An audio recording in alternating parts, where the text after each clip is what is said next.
Chers camarades, merci à vous toutes et tous d'avoir répondu présent, encore une fois, à l'appel non pas seulement du PRCF ou des organisateurs de cette cérémonie, mais aussi à celui de la mémoire nationale et humaine, à celui de l'histoire, ainsi qu'à celui du martyre des 27 fusillés de Châteaubriand.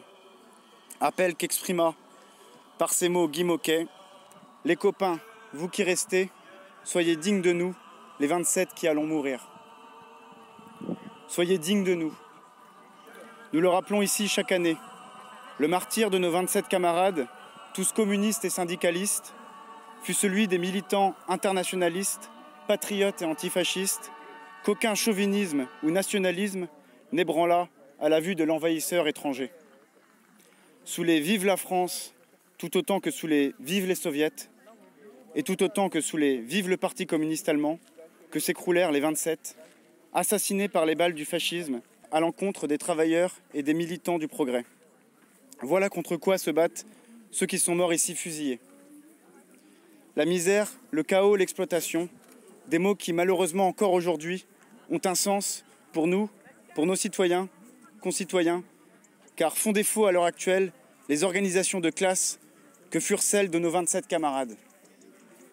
La France de 2020 est celle que souhaitaient les 27, est-elle celle que souhaitaient les 27 quand ils défendaient le projet d'une France forte et heureuse? Cette France qui voit en son sein la montée en puissance de la fascisation, la répression toujours plus accrue des syndicalistes, des gilets jaunes, des militants écologistes, l'accentuation de la désindustrialisation et la hausse sans précédent du chômage de masse, de la précarité et de l'extrême pauvreté. La destruction de nos services publics, l'américanisation forcée de notre langue et de notre culture, la soumission de notre pays aux diktats supranationaux et capitalistes de l'UE, dominés par l'impérialisme allemand, de nouveau dominant en Europe.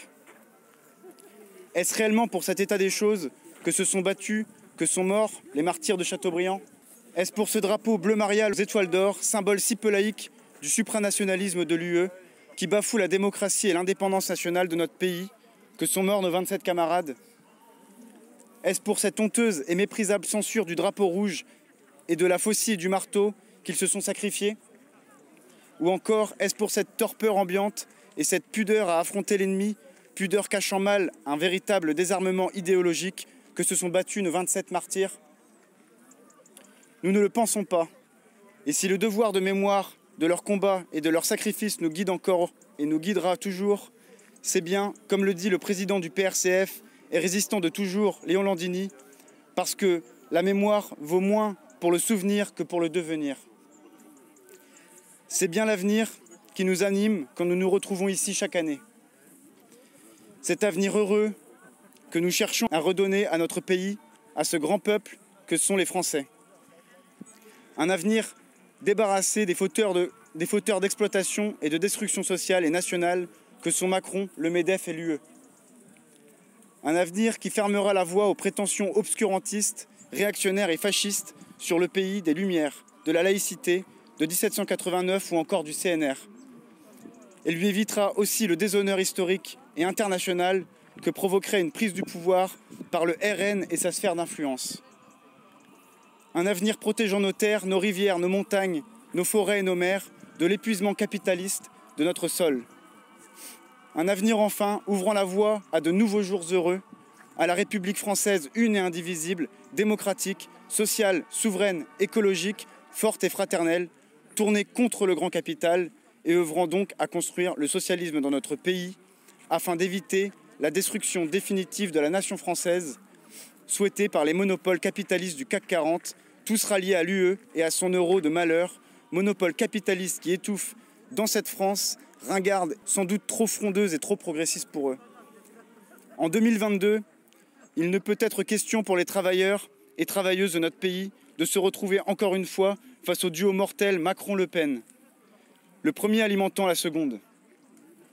Seule la perspective politique d'un véritable Frexit progressiste, en somme d'une sortie de l'UE et de l'euro par la porte de gauche, que porte toujours le PRCF et sa direction, peut donner une chance au mouvement populaire d'emporter une victoire décisive et historique et d'entamer les changements nécessaires pour qu'il fasse de nouveau bon vivre en France.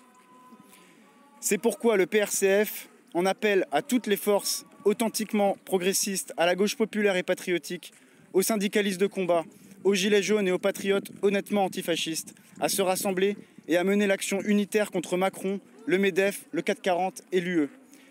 À centrer ce rassemblement autour des intérêts du monde du travail, poussant celui-ci au centre de la vie nationale, comme y invitait le programme du Conseil national de la résistance, et menant le combat au champ de l'international, de la Marseillaise, et sous les plis toujours mêlés des drapeaux rouges et tricolores, des luttes sociales, patriotiques, démocratiques et nationales de nos aïeux, comme le firent les 27 martyrs de Chateaubriand. Vive la République française sociale, souveraine et fraternelle. Vive la France forte et heureuse. Camarades et concitoyens, nous vaincrons. Chers camarades, pour conjurer la crise explosive de la funeste construction européenne, le Parlement européen a entrepris de criminaliser le communisme historique en votant une motion scélérate le 16 septembre 2019 qui renvoie dos à dos le Troisième Reich nazi et son principal vainqueur, l'Union des républiques socialistes soviétiques. Cette URSS dont De Gaulle déclarait en 1944, en signant le pacte d'amitié franco-soviétique, que les Français savent que la Russie soviétique a joué le rôle principal dans notre libération. Car honteusement, les eurodéputés français du Rassemblement national, des Républicains, de la République en marche, du Parti socialiste et des Verts ont cautionné les mesures d'interdiction prises contre les partis communistes en Pologne, en Ukraine, dans les pays baltes, en Hongrie. Au nom d'une idée pervertie, d'une pseudo-mémoire de l'Europe, la motion scélérate des europarlementaires invite aussi à criminaliser partout les symboles du communisme, c'est-à-dire le drapeau rouge frappé de la faucille et du marteau qui flotta sur le Reichstag nazi vaincu par l'armée rouge, ouvrière et paysanne au prix d'innombrables sacrifices. Cet euro-macartisme représente une immense menace pour tous les communistes, mais aussi pour tous les démocrates, patriotes antifascistes et syndicalistes de lutte. D'autant que, dans le même temps, l'Union européenne, associée à l'OTAN, accueille et protège des gouvernements ouvertement nostalgiques de Hitler, de Vilnius à Vienne en passant par Varsovie et Budapest. Le but des négationnistes anticommunistes n'est pas seulement de flétrir le passé glorieux des communistes, il est aussi, en les égalant odieusement à l'extrême droite, de réhabiliter les fascistes, arme ultime du capital en cas de crise révolutionnaire. C'est pourquoi on voit de plus en plus de pseudo-historiens, menteurs salir la résistance communiste, oublier le rôle de l'internationale communiste dans la mise en place des brigades d'Espagne, minimiser le rôle central des maquis FTPF et de la guérilla urbaine des FTP-MOI, main-d'œuvre immigrée, gommer la grande grève des mineurs dirigée par le PCF clandestin de mai-juin 1941, ou encore cacher aux élèves que l'insurrection parisienne de 1944 était commandée par des communistes sortis de la clandestinité.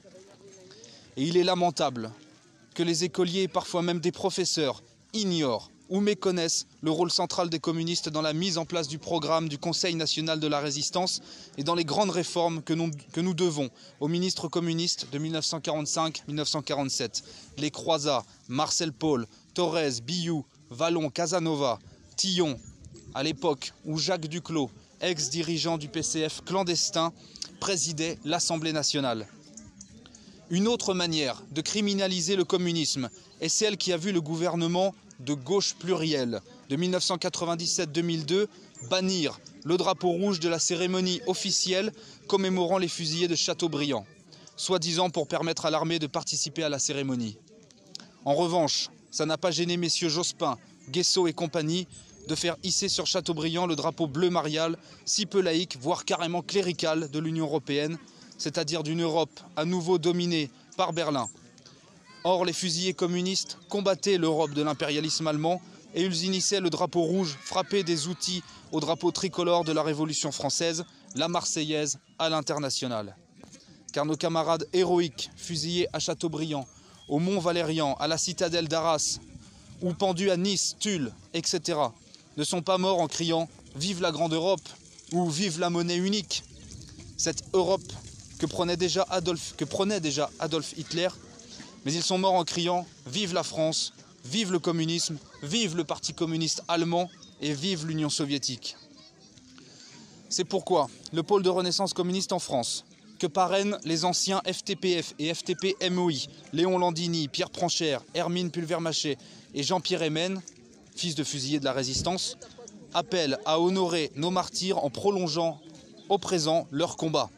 Oui à l'union des drapeaux rouges et tricolores dans toutes les manifestations de lutte. Oui à l'emblème ouvrier. Oui à l'emblème ouvrier et paysan des communistes du monde entier. Oui au combat frontal contre cette Union européenne atlantiste et fascisante qui, avec l'aide des Sarko, Macron et autres Hollande, détruit notre pays et ses acquis de 1936, 1945 ou encore 1968. Aucune illusion sur l'Europe capitaliste co-dirigée par Washington et Berlin. Non aux nouveaux collabos de l'oligarchie française qui détruisent les nationalisations, le produire en France, les services publics, les statuts, le code du travail, la sécu, les retraites par répartition, l'éducation nationale de qualité pour tous, ou encore la recherche publique, bref, tout ce qu'ont construit ou reconstruit les ministres franchement communistes et marxistes-léninistes de 1945. Contre Macron et son État policier, contre le Rassemblement national héritier de Vichy, contre l'Union européenne du capital, pour un Frexit progressiste, antifasciste et anti-impérialiste, pour le socialisme-communisme de notre temps, continuons le combat des Semar, Timbaud, Catlas, Jean Hémen, Daniel Casanova, Manoukian, Émilienne Mopti, Roger Landini, Epstein, Debarge, Fabien, Prosper ou encore Guy Moquet et de tant d'autres héros.